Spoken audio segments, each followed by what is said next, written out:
Shalom, shalom. This is Shalimar from the Great Millstone Atlanta camp. Before I get started with this lesson, I want to give all praises, honor, and glory to Yahweh, Bahashim Yahweh Shai, Bahashim Rahakwadash. Double honor to my elders and apostles, the Great Millstone that teach and rule well. Peace, love, and safety to the hopeful elect. And I'm not sure what I'm going to title this lesson, but it's going to be centered around how Satan attacks you because we're striving to be perfect.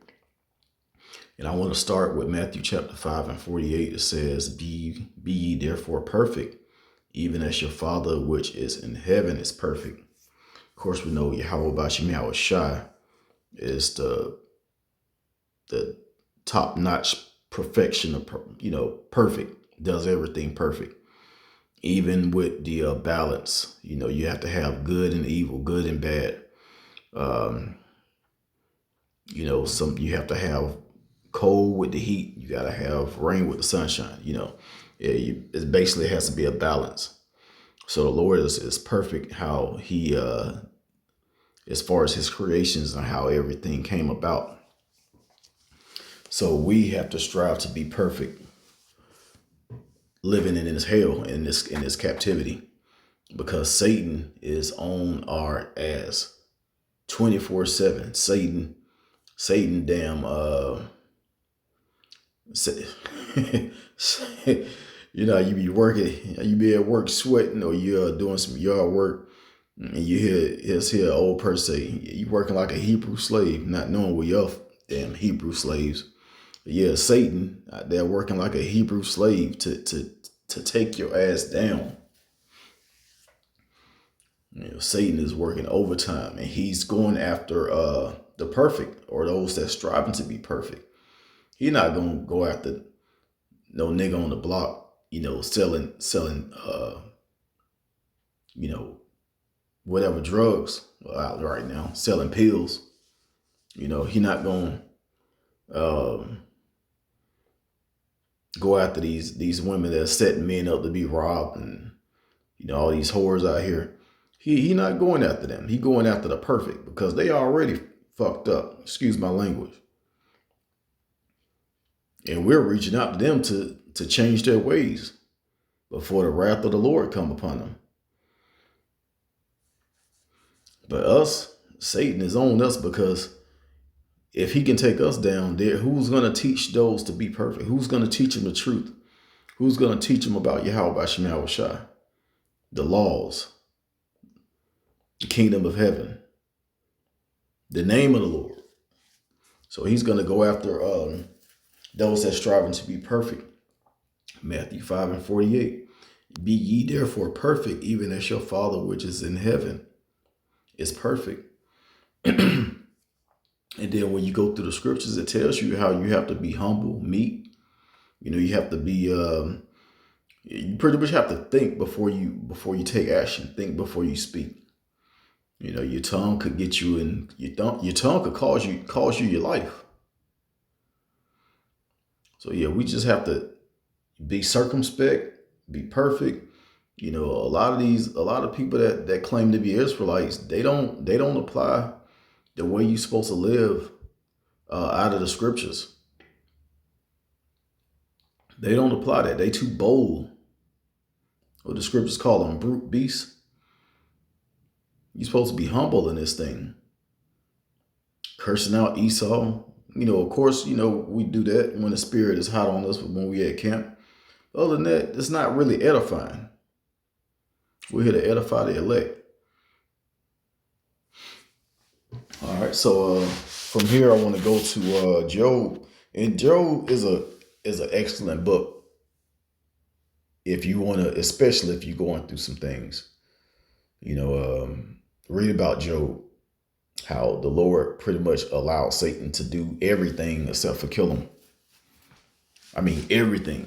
Job went through pure hell. So this is Job chapter 1, and I'm going to get straight to the point. It says, in verse 7, it says, And the Lord Yahweh said unto Satan, Whence comest thou? Then Satan answered the Lord Yahweh and said, From going to and fro in the earth, and from walking up and down in it. So Satan just be out here just looking for, looking for a victim. All right, he's staying on business. And Satan he's doing an excellent job. Esau is doing an excellent job in being the devil. So therefore, we have to do an excellent job in being perfect for Yahweh Bashim Yahushua. Verse 8 says, and the Lord Yahweh said unto Satan, hast thou considered my servant Job, that there is none like him in the earth, a perfect and upright man, one that fears the Most High and eschews evil. Yeah, so I mean, look at us. We're striving to be as perfect as Job. We're striving to be those men that the Lord is pleased with. Not only do we want that reward, but we fear the Lord and we love him and we want to serve him. We know who he is. He's our power. We know why we went through the things that we went through. We now understand. So we're striving to be perfect on this side. So yeah, the Lord allowed Satan. He didn't allow Satan. He told Satan. He said, have you considered my servant Job? And this was a perfect man. Now think about you. Don't you think the Lord is going to allow Satan to jump on you just to see how you pass that test? Whether you pass or fail. A lot of men fail that test and be bugged out and go back into the world and be worse than they were before they even heard of the truth. It happens. You don't want that to be you.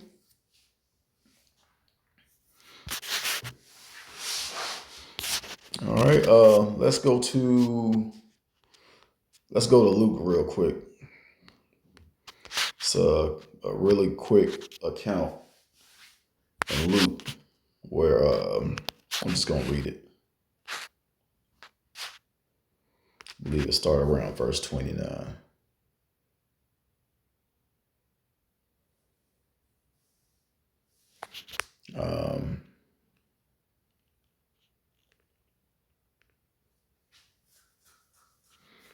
I'm gonna start at verse 29.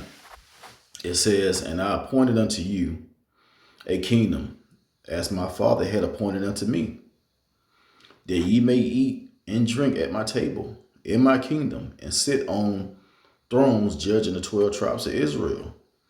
Verse 31. And the Lord said, and this is Yahushua, the Lord said, Simon, Simon, behold, Satan had desired to have you, that he may sift you as wheat. But I have prayed for thee, that thy faith fail not, and when thou art converted, strengthen thy brethren. So yeah, the Lord is desiring to have those that are the strongest, that are the most perfect. So if you're really catching hell, you probably on the right track. It's up to you how you deal with it. All right. Let's go to Sirach.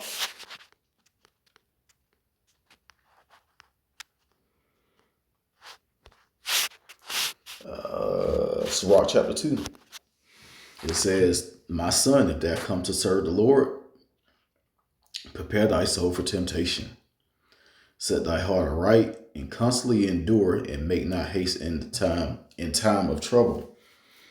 Yeah, we just gotta pretty much just drink that affliction.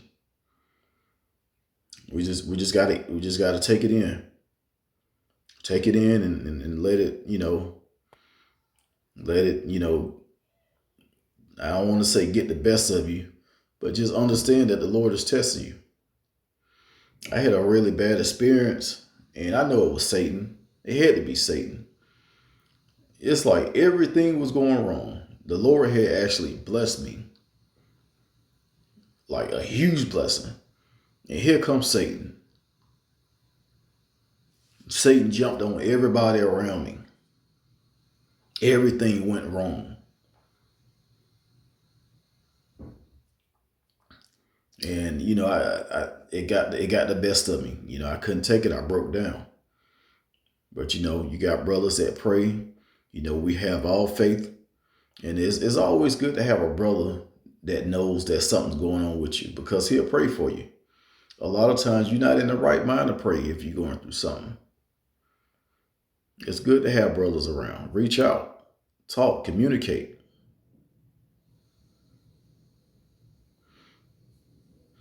All right, verse 2 says, set thy heart aright and constantly endure and make not haste in a time of trouble. Yeah, you pretty much got to get your mind right. Understand, this is just a test. And then I look back, I'm like, man, why did I even let that get to me?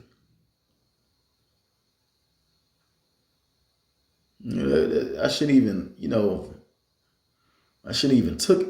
taken it like that. Verse 3, it says, cleave unto him, depart not away, that thou mayest be increased at thy last end. Whatsoever is brought unto thee, take cheerfully, and be patient when thou art changed to a low estate. For gold is tried in the fire, and acceptable men in the furnace of adversity. See, it's a test. All it is a test. The Lord ain't going to just let anybody in the kingdom.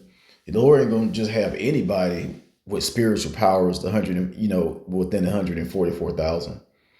These men got to go through tests. Hopefully I can say us men. I want to be part of that number. Have to go through tests.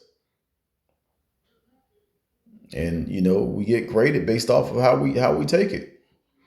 But it's about to get real crazy. Just wait to this devil come down with that great wrath, as it says in Revelations 12:12. That's gonna be a whole nother level of adversity.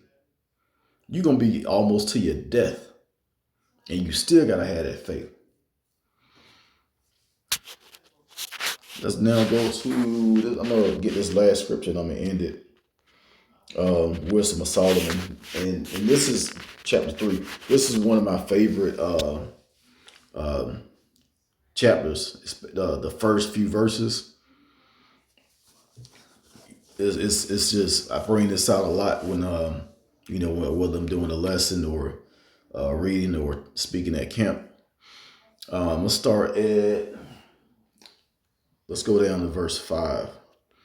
Really, I want to start from the top, but no, I start at verse 4. It says, for though they be punished in the sight of men, yet is their hope full of immortality.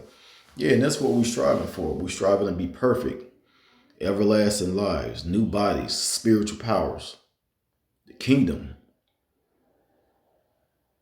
ruling with Yahweh Shai, and also continuing to serve Yahweh himself. It says, and having been a little chastised, they shall be greatly rewarded. For the Most High proven them and found them worthy for himself. As gold in the furnace had he tried them and received them as a burnt offering. So, all right, we got to go through that fire. I mean, you might just go through a little heat, might have a little sparks hitting you, right? Once in a while, a little spark come out and hit you. I don't know if brothers burning incense and sage. That sage, that a little piece of fire come off and hit your skin and burn you. That's compared to what we're going through now. Just wait, you got to go through a whole furnace, and it could be literal fire, but I'm just comparing it to Shadrach, Meshach, and Abednego, and they went through that fire, and Yahweh Shai was in there with them. So understand that Yahweh Shai is going to be with you in that fire, the furnace of adversity, making sure you're doing what you're supposed to be doing, and you're going to receive salvation. All we got to do is keep this faith, keep this hope, have these good works, pray, and try your best to be perfect. So I'm going to go ahead and end it right there. I pray that this was edifying. I want to give all praises, honor, and glory to Yahweh, Bahashim Yahweh Shai, Bahashim Hakudash. Double honor to my elders and apostles, great millstone that taught us his truth. Shalom to the elect.